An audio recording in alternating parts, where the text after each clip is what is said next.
Welcome to IVF This, episode 26, Curiosity versus Hope. Welcome to IVF This. I'm your host, Emily Ginn. I'm a mother to two beautiful and feral boys. I'm married to my favorite person in the world. I'm a social worker, a life coach, and an IVF warrior. I'm here to teach you how to manage your mind and emotions during your IVF journey, to break free from anxiety and regain control of your life, even in the midst of infertility. I'm going to teach you to say IVF this to how we think about, talk about, and experience infertility. Let's go. Holy crap, you guys, I just said episode 26. That means that I've been doing this podcast for 6 months. This is crazy to me, right? It's been the most fun I have ever had, but also some of the most excruciating time putting this together. I wouldn't trade any of the blood, sweat, and tears. And yes, there has been blood, because one time I got a paper cut from my notes and I was recording, so that totally counts as blood. But I wanted to just take a second and acknowledge 26 episodes. If you have been with me since the beginning, if you are just coming, 26 opportunities for you to change the conversation you have with yourself around your infertility. It's amazing. So amazing. I'm so blessed. And I feel so grateful that I am able to give back to the infertility community that I have been a part of for, nearly a decade. I wanted to do some listener love today because it's been a few episodes since I did that. And this is an anonymous review that I received. This podcast was found at the most perfect time of my life, and I didn't know how much I needed it until I started listening. The topics hit home in more ways than one, and as a bonus, Miss Ginn speaks from personal experience and examples, and with a verbiage and tone that makes it 100% human and personable. Extremely glad I found this, and I've already shared with several other people. People have also instantly commented on how thankful they are to have this podcast to listen to. So Anonymous, I'm so glad that you found the podcast and that you found it helpful during your journey. Thank you for taking the time to write a review, and thank you for sharing the podcast. My goal, my life's work, is to change the way we experience infertility, to change the way we think about infertility, change the way we talk about infertility, change the way we experience it. And so you guys, every time you share the podcast, every time you talk about the podcast, you are a part of that mission too. So as always, if an episode resonates for you, share it. If you're in any of the infertility or IVF Facebook groups and think someone could benefit, share it with them. If you're on social media, you can take a screenshot and share it on your page or in your stories, and feel free to tag me at IVF This Coaching on Instagram or Facebook. So thank you if you already do that. And I just want you guys to know you're a part of this too. This isn't just me talking into a mic. Well, it kind of is me talking into a mic, but we collectively are a part of this movement. So now let's get on today's topic. So the title is Curiosity versus Hope. It might be one of my favorite things to talk about. I know I say that a lot, but it's not hyperbole. I do genuinely enjoy talking about these things. So one thing to be aware of, I will probably be using the words hope and positivity interchangeably today. So I don't want to confuse anyone. Within the context of what I'm talking about, hope and positivity mean the same thing, okay? And I think hope and positivity are such an interesting thing to talk about during an infertility journey. Because when we have infertility, we're layering on things like toxic positivity, cultural and social messaging, the things that we hear from friends and family and other members of the infertility community. We hear that hope or positivity is the only way through this journey. We have to have hope or positivity for it to work. We have to have hope in order to keep going. We have to have hope at every point of the process. We have to think positively. We have to.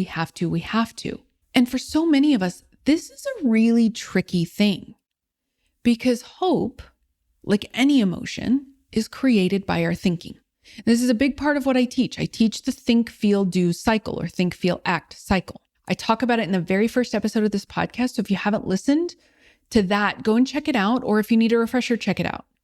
But hope and positivity are created by our thinking. Our thinking creates all of our feelings. And I know that that's not what we're taught. And I know that that's not what we're modeled. And I know that that's not how society and culture recognize these things. I concede all of that. But just because those things are true does not make the think, feel, do cycle untrue. It's true. Any feeling that we have is created by a thought. We might not be consciously aware of the thought, which is where coaching is a very powerful tool, but it is. All of our thoughts create our feelings. And hope or positivity is a feeling. Now, let's talk about hope within the context of what so many of us have or are experiencing. Maybe we've had a cycle that did not result in a pregnancy or multiple. Maybe we've experienced pregnancy loss or multiple. Maybe you've had some conversations with your reproductive endocrinologist that wasn't what you hoped for. Maybe ovarian reserve isn't great. Maybe egg quality or quantity is not where you want it to be. Maybe sperm quality and or quantity is not where you'd want it to be. Maybe there's a structural issue like fibroids or something. Endo, adenomyosis, all of these things, right? There are a million different scenarios that we could go through. So when we're thinking about those and understand that our thinking creates our feelings, hope might be a really difficult emotion for you to access. To access an emotion, any emotion, we have to have the thoughts behind it to create it, which is why it's impossible to force a feeling. Have you ever tried to force yourself from anger to happiness, or from anger to calm, or gratitude in the face of grief, or contentment in the face of resentment? Yeah, it doesn't work, my friends. You can't force emotions. So if we take any of those scenarios that I mentioned, or whatever scenario or situation you're in, your thoughts might be more in the vein of, this will never work. This probably won't work.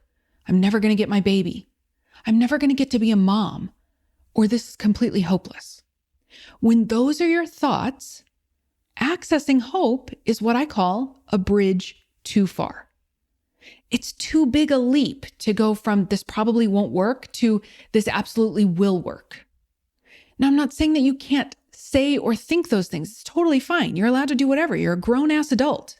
But don't be surprised when it doesn't make you feel better, or when it doesn't make the other thought, the thought that you don't want, go away.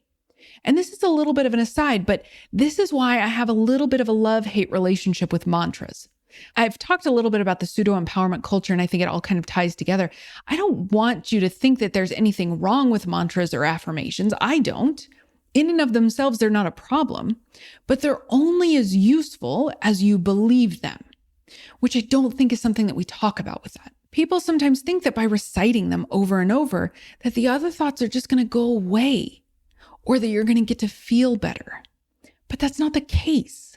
Because if you don't believe it, they are literally just words you're repeating over and over, like you're trying to memorize a script instead of accessing the feelings you want. So a lot of my work, we begin to build belief by using what's called ladder thoughts.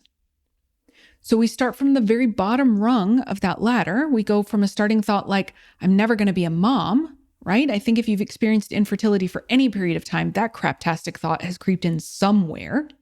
So we can go from I'm never going to be a mom to I will absolutely be a mom or something like that.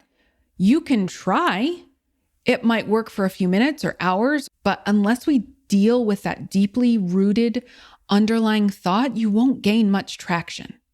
The new thought won't be believable.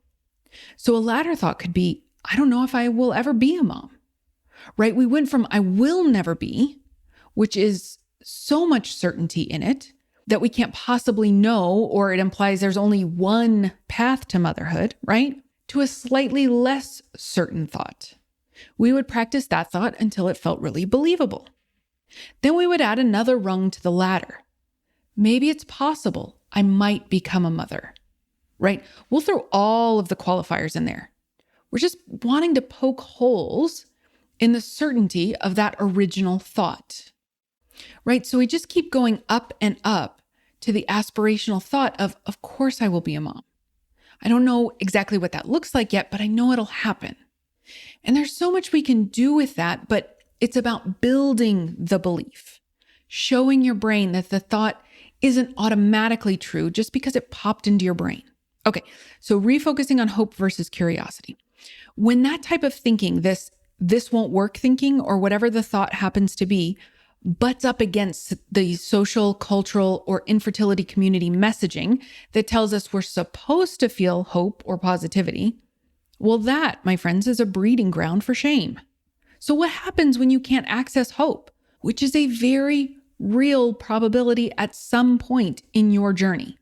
You will probably not feel hopeful or positive all the time. I know you want to. I know that. But I'm preparing you for the likelihood of it not happening, of it being an emotion you cannot readily access. When we cannot access hope or positivity, and when we get all of this BS messaging that this is the only way to do infertility and IVF and treatments is to be hopeful and positive, then what happens is we turn that against ourselves. We make it mean all kinds of things about us and our desire to have children, about our dedication to this pursuit, and sometimes about who we are fundamentally. I want to normalize that hope and positivity can be difficult to come by. If that's you, you aren't doing anything wrong. You aren't. There is nothing wrong with you. It doesn't say anything about you as a person or a mother or a future mother that you're not there. But when we are confronted by this messaging, we experience pushback from family, friends, the infertility community. Well, you'll never get pregnant with that attitude. Or you have to think positively or it won't work. Or why would you even do it if you didn't think it was going to work? Right? That might be one of my favorite to hate. Well, I mean, all of them are, but that also presupposes that positivity is the secret sauce to getting knocked up, right? Positivity isn't the secret sauce. If that was the case, then everyone listening to this podcast would already have their family. If positivity got us a baby, there would be no need for reproductive endocrinologists. Positivity and hope would literally put those medical professionals out of business.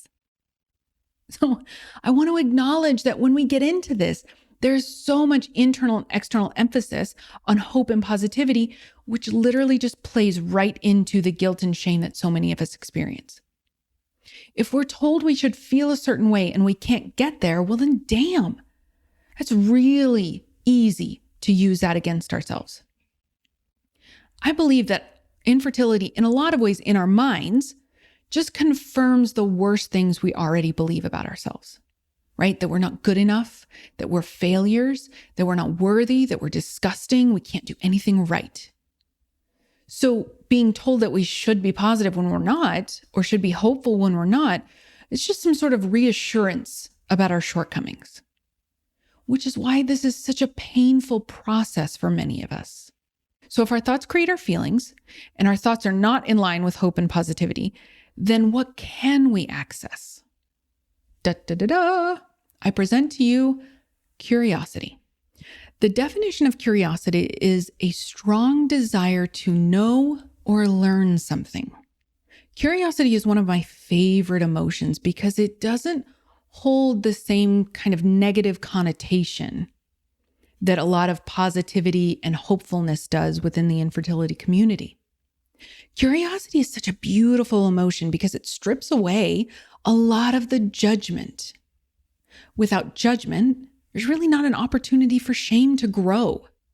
Genuinely dropping into a place of curiosity around your infertility and any treatments is much more about getting information and seeing the possibility than it is about blame. So if you're trying to get to hope or positivity and you can't get there, you judge yourself. But what if you are more curious about the potential? What would change about your experience? What would change about your relationship with yourself in that moment? Now, I'm not saying that you won't ever feel hopeful. Like all emotions, we will probably wax and wane through hope and interweave it with other feelings. That's part of being human. But it's when we expect ourselves to only feel a certain way or think there's only one way to feel, that, my friends, is where we get into trouble. Now, when you're doing this work, trying to navigate the water between hope and curiosity, there will be people, family, friends, randos on social media that tell you to be or think positively or hopeful. There will be people that tell you you have to or you should. That's fine. If they tell you that, it's not a problem. Again, you don't have to use this stuff against yourself. All that it means is that for them, that's true. It's their thought. Just as your thoughts are not automatically truth, the same goes for someone else's thoughts. That might be true for them. They might think the only way they could get through this is by thinking positively or hopefully. They might think that, especially if they've not experienced what you have, that there is only one emotion that they could possibly access during this time to help push them forward. The point is that whatever anyone says to you is a reflection of their thinking, not the truth. They don't have me as their coach like you do. They don't know that there are other emotions that might be more helpful in that moment. They don't know that their thoughts create their feelings. They've not experienced the same infertility trauma that you have. Doesn't mean that they're doing anything wrong. And it absolutely doesn't mean that you're doing anything wrong. It means we're all messy humans. That's all. And I got to tell you, in a lot of ways, I'm doing this work on my own journey. I think I mentioned we're in the middle of doing our second IVF round. We've had one full round and 2 frozen transfers, one a success and one that was not. One of the things that I think about is that I'm 37 years old. I have 1 ovary. My antral follicle count is 7. And if you're not familiar with that, the antral follicle counter, AFC, can be seen on ultrasound, and it correlates largely with the likelihood or potential number of eggs that you have left. So for me, going into this cycle, the maximum number of eggs that can be retrieved is 7. 4 years ago, at our last cycle, it was 12. So I've lost a little over 1 per year, which is pretty typical as a woman my age, but my reserve was cut in half when I lost my left ovary now 8 years ago. So between age, male factor infertility, which in a lot of ways is addressed with IVF, and female factor infertility, my diminished ovarian reserve, I'm not terribly hopeful that this round of IVF will yield the same results as the last one. Last time we ended up with 2 chromosomally normal embryos. The first transfer was successful, and he is now a very feral 3-year-old. And I was 4 years younger, and all of the things, right? And my doctor has added a medication to my protocol, so we went from 2 meds to now 3, and she's seen a lot of success with that added medication, particularly with diminished ovarian reserve. But hope is not my prevailing emotion walking into this. Curiosity is. I wonder if this will work. I wonder if I'll get 1 embryo out of it. I wonder. For me, right now, curiosity is a much more useful and accessible feeling than hope or positivity. Being curious versus hopeful doesn't make me want to try any less. It doesn't mean I'm doing something wrong. It doesn't mean that I want a baby any less. No, I still want that. I still want that more than anything. It just takes shame out of the equation. It gives me more of an opportunity to explore the possibilities of what could happen and what might not happen without kicking the crap out of myself for not being positive. It allows me the opportunity to be human. It means that I don't weaponize not feeling positive or hopeful against myself. And that, my friends, is what I want for you. Hope and positivity are beautiful emotions, but they're not the only ones available to you during this time. There's no one way to do any of this, right? There are millions of protocols. There's dozens of different types of assistive reproductive technology. So it stands to reason that there isn't one way to feel during this time either. Open yourself up to that possibility. Turn towards yourself instead of away from yourself. That is my ultimate wish for all of you. And that is what I have for you today, my friends. Always remember, I adore you, and you have got this. Thank you for listening to this week's episode of IVF This. If you like what you've heard, click subscribe and follow to make sure you don't miss an episode. And if you want to learn more, head over to www.ivfthiscoaching.com to learn how to work together.